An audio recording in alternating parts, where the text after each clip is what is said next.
Prime Minister Mark Carney held a press conference today to announce the appointment of Canada's new Governor-General, a moment focused on institutions, equity, and national unity.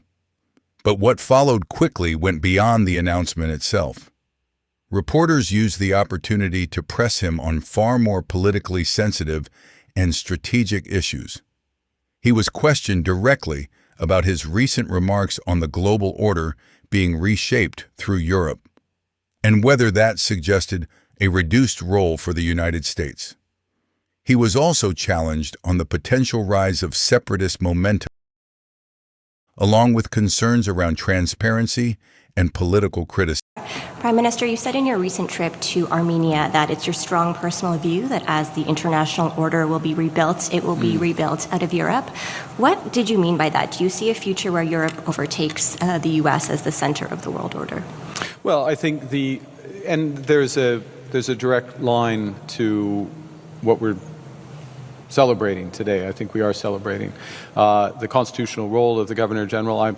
And other Canadians are celebrating Madame Arbour's willingness to serve in that role, which is a belief in democracy, the rule of law, that we're all equal before that law. And imperfectly, the international system had variants of that. Madame Arbour's part of her very distinguished career was to make sure that those who transgressed in the most egregious ways those rules, norms, standards were prosecuted and brought to justice.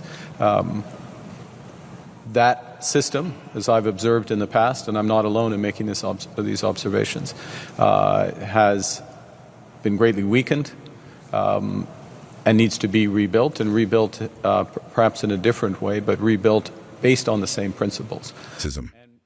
Yet throughout the entire exchange, Carney stayed composed.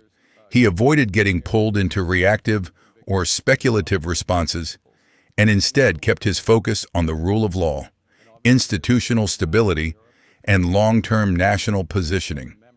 And that approach says a lot about the strategy at play. Before we break down exactly how he handled each of these pressure points, make sure you subscribe today of Canada Today for clear, fact-driven analysis that goes beyond the surface.